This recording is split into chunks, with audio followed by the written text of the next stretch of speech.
Fala, torcedor tricolor, mais um vídeo aqui para o canal. Vamos acompanhar aqui o pessoal da ESPN Brasil falando sobre São Paulo e Atlético Nacional, os confrontos, né, das oitavas de final da Libertadores, falando de um todo, né, analisando os confrontos das oitavas de final. Já deixar os créditos à ESPN Brasil, tá chegando por aqui, não é inscrito, se inscreva, deixa o like também, você vai estar ajudando demais o nosso trabalho. Mas agora, bora pro vídeo, galera. Olha a furada que o Fabrício me meteu. Eu já acho o lado esquerdo mais difícil. Nacional e São Paulo. Botafogo e LDU. Libertad e River Plate. Remangabe, Pascoal, Universitário do Peru e Palmeiras. Esse é um lado da chave. Vamos para o outro lado da chave. Fortaleza e Vélez Sarsfield de triste memória. Peñarol e Racing, duas camisas tradicionais do futebol sul-americano. Cerro Porteño e Estudiantes de La Plata, Flamengo e Internacional, o outro lado da chave. Pascoal, suas primeiras impressões. Quem se deu bem, quem se deu mal? Primeiro, eu acho o lado esquerdo mais forte que o lado direito da tabela. Também acho. Esse é uma composição ali. Pascoal, se você me permite, desculpa, só para usar um termo que o professor Celso hoje usou e depois até para você continuar o seu pensamento. O professor Celso usou da seguinte metáfora. A coluna da esquerda foi beneficiada pelo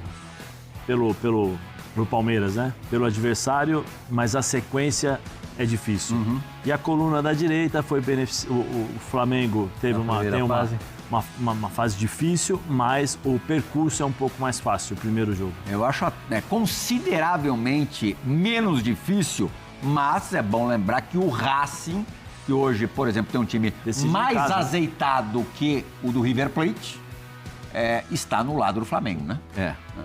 Tá nessa coluna aí. Acho que, por exemplo, o jogo do São Paulo é taco a taco para mim. Eu vejo o São Paulo, assim, pouco favorito. O favoritismo do São Paulo é leve. O jogo de casa, talvez o segundo, se endurecer no primeiro jogo lá, porque é duro para jogar lá. Então, mas é curioso que o São Paulo, na primeira fase da Libertadores, fez mais pontos fora do Morumbi do que no Morumbi. E o Atlético Nacional fez mais em casa do que fora. Então, tá distribuído. Sabe, né? Quantos pontos o Atlético Nacional fez fora de casa? 0, rosca. Então, em casa modifica tudo. Em casa modifica tudo. O Botafogo pega um adversário factível, né? Como o River Plate. É chatinho, hein? O River Plate tem um jogo. É factível, o jogo do River também. Plate, eu não acho que seja fácil pro River Plate, não. Eu não acho. Eu vi todos os jogos do Libertad. Muito meia boca. Eu vi o jogo do River Plate contra o Platense. O último jogo que eu vi foi River Plate e Platense. Da Libertadores. O River Plate com o Platense, eu vou dizer um negócio pra você. O Platense, embolsou. Aqui, Sai daí, River Plate. Passou nos pênaltis. Sai daí. Porque arrumaram um pênaltizinho pro River no final. Um pênalti que é ridículo. Aumentaram o acréscimo já era longo. 5 minutos. Mais 3 minutos, de 6 para 9. Depois de 5. Nesse tempo, nesses últimos 3, um pênalti mandrake. E eu acho que é um jogo parelho, taco a taco. O do Palmeiras é muito favorito, né? Porque há uma distância muito grande. O Universitário do Peru empatou com o River Plate na última rodada da fase de grupos no Monumental de Nunes. Para você ver como que o River Plate está espetacular, maravilhoso, né? Do outro lado, eu não sei qual Fortaleza vai chegar. Não sei o que vai acontecer no Fortaleza. A gente só sabe que pior do que esse não é, né? Que o Vojvoda, se ele vai fazer uma limpeza no elenco, se não vai, se vai melhorar, tirar os jogadores mais velhos, mais novos, eu não sei como é que vai ser. Duas camisas pesadíssimas do Peñarol e do Racing. Sim. Mas o Racing atenção que eu vou dizer. Muito melhor. O Racing é muito melhor.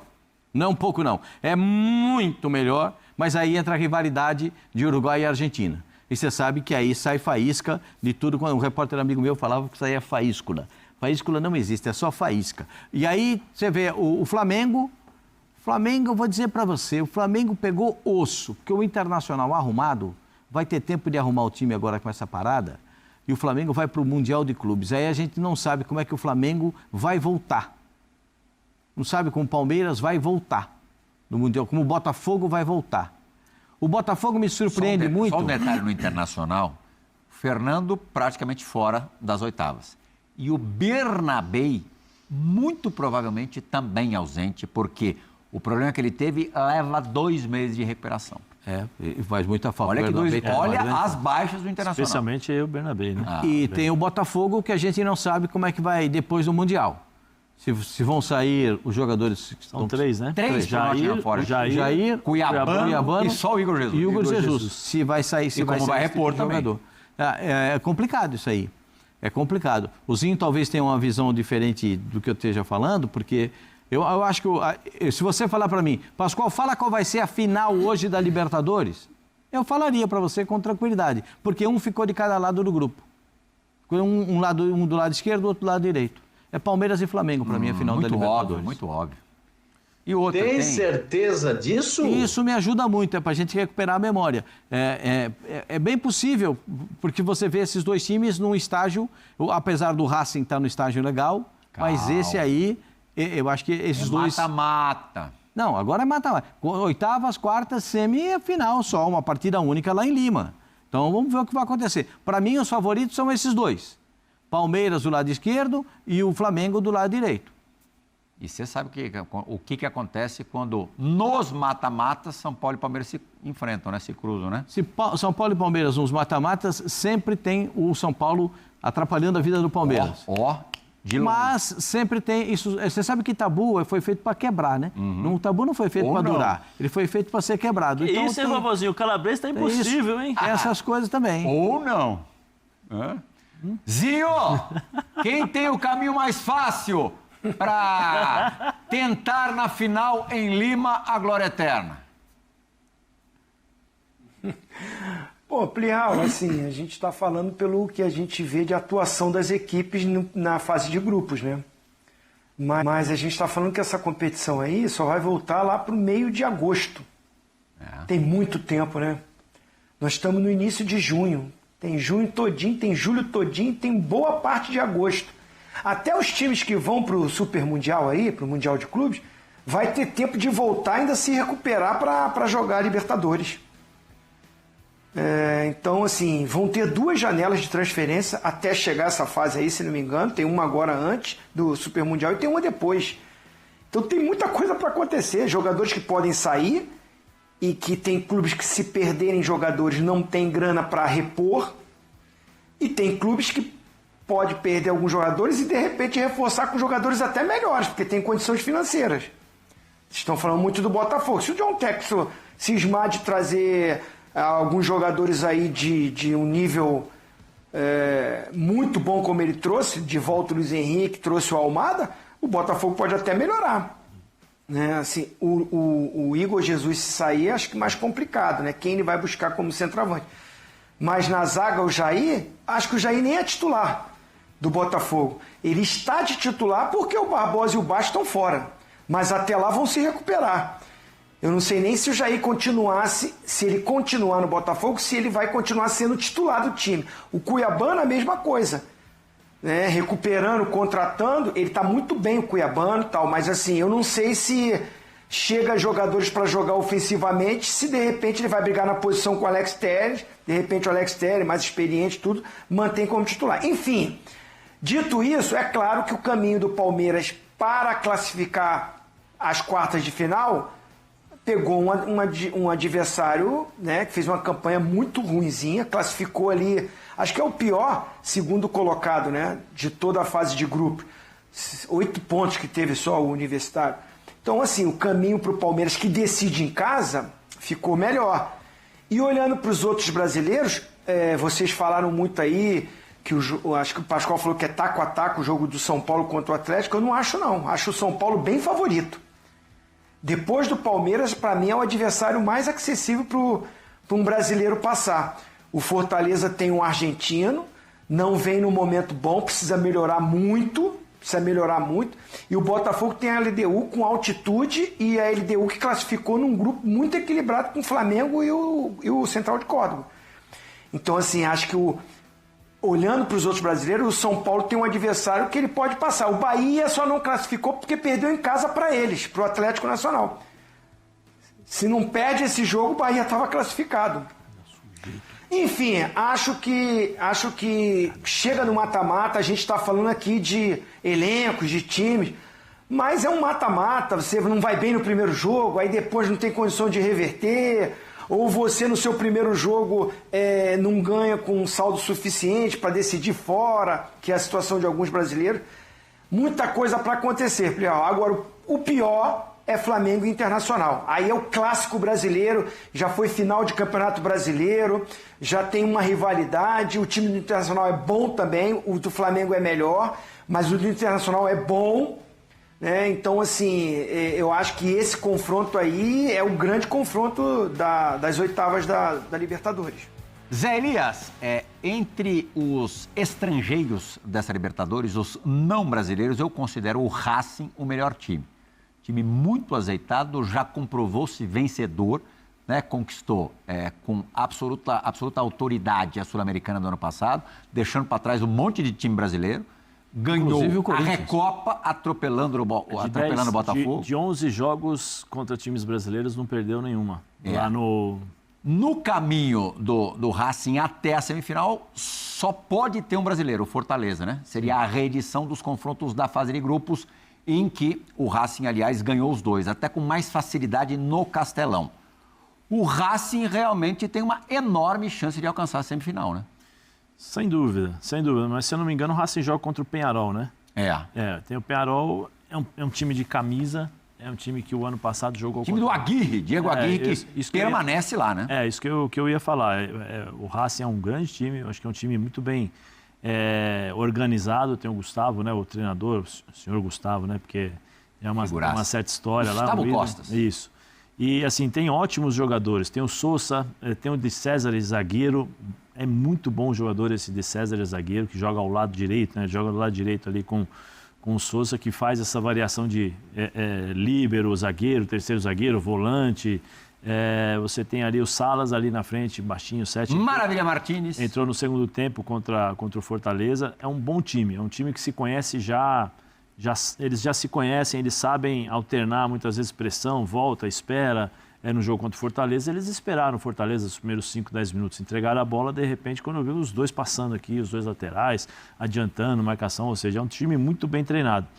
Mas vai jogar, nós estamos falando de Libertadores América, 2 confrontos. Vai jogar contra o Peñarol, que tem camisa, tem um treinador experiente, existe uma diferença de equipes? Sim, mas a rivalidade que existe entre Uruguai e Argentina também é muito grande. Isso daí pode influenciar um pouco em relação à performance, o clima do jogo, né? Tudo isso você tem que levar em consideração, porque é uma Libertadores. Libertadores, tudo pode acontecer. Mas eu vejo assim, o Racing como o grande, vamos dizer assim, rival ali, tirando o Internacional, que dificultaria a vida para o Flamengo. O Racing pode negociar o Martirena para a Rússia, é isso, lateral Vini? direito. Parece que já está praticamente... Muito Spartak de Moscou. Os dois laterais do Racing são muito bons. O lateral esquerdo, inclusive, também joga de zagueiro. Mas esse aí é um desfalque seríssimo. A diferença, né, Zinho, dos brasileiros para os outros sul-americanos é que nessas janelas que você acabou de citar, é muito possível que a maioria dos brasileiros se reforce e a maioria dos outros sul-americanos perca jogadores. O Atlético Nacional pode perder 2 jogadores importantes para o Boca Juniors, para o mercado sul-americano mesmo.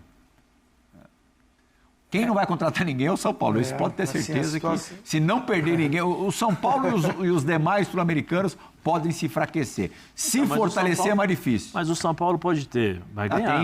Tem 11 DM, né? Tem 11 no DM, mas tem Lucas, tem Oscar, né? Tem o Marcos Aurélio. Marcos Antônio, desculpa. Ferreirinha. O reforço do São Paulo é recuperar os caras do DM e não vender ninguém. É isso. A esperança era vender o Pablo Maia, mas como o Pablo Maia não está na plenitude, que o Pablo Maia bem, para mim, eu já disse para vocês, o Pablo Maia bem, para mim, joga na seleção brasileira. O Pablo Maia é um bom jogador, mas não tanto, pastor. Para mim, joga. O Pablo Maia joga. Bom jogador. Volante da categoria dele, pelo amor de Deus, é difícil achar. Agora, eu fico exatamente como o Zinho falou, eu não sei se o Botafogo vai se reforçar, se o John Textor está na fase do investimento ou está na fase de coletar lucros. É isso, torcedor do São Paulo, pessoal, falando aí sobre as oitavas de final. O São Paulo joga contra o Atlético Nacional, um confronto não muito fácil, né, para o São Paulo, um jogo difícil, um adversário duro, né, de se enfrentar. mas o São Paulo fez uma ótima campanha na primeira fase, né, na fase de grupos, e o torcedor acredita que pode sim, né, fazer uma boa campanha nas oitavas de final. No Brasileiro é até mais preocupante a situação do São Paulo, mas na Libertadores o São Paulo vem muito bem e pode sim, né, fazer 2 bons jogos e quem sabe avançar para as quartas de final. Chaveamento ali do lado do São Paulo, né, que pode ter confronto brasileiro também nas próximas fases. De um confronto brasileiro foi Flamengo e Internacional, e o São Paulo vai jogar contra o Atlético Nacional. Quem pegou um adversário, digamos que mais tranquilo, o Palmeiras, né, o Universitário, um time muito tranquilo, um adversário muito tranquilo, mas o São Paulo tem que pensar no seu jogo, né, no seu adversário, e quem sabe avançar para as próximas fases. Aqui, quem avançar de São Paulo e Atlético Nacional enfrenta a LDU ou o Botafogo, né? Que pode, se o São Paulo avançar e o Botafogo também, pode dar confronto direto de brasileiros nas quartas de final. Quem passar de Libertad e River Plate pega o Universitário ou Palmeiras. Vai fazer, né, as quartas de final. Palmeiras, São Paulo, Internacional, Botafogo, Flamengo e Fortaleza seguem os times brasileiros aí que seguem vivos na competição. Além do Brasil, aí tem outros 6 países representados nas oitavas de final. As datas aqui, né, e os horários dos jogos das oitavas da Libertadores. Oitavas de final dia 13 e 20 de agosto. Quartas de final 17 e 24 de agosto. Semifinal 22 e 29 de agosto. Não, desculpa. As quartas 17 e 24 de setembro. E as semifinais 22 e 29 de outubro. A final 29 de novembro. Aqui quem for o campeão da Libertadores vai embolsar aí 136 milhões. Se o São Paulo avançar das oitavas, né, vai ganhar aí, vai embolsar 7,1 milhões. As quartas de final 9,6 milhões. Semifinais 3 milhões. Então é importante avançando de fase, embolsando, né, uma grana. Tem essa questão também. E a grana o São Paulo precisa muito. Mas aguardar aí os próximos jogos. Deixa a sua opinião aqui nos comentários. Está na Copa do Brasil. São Paulo pega o Atlético Paranaense. Mas é isso. Deixa a sua opinião aqui abaixo. Like, valeu e até o próximo vídeo.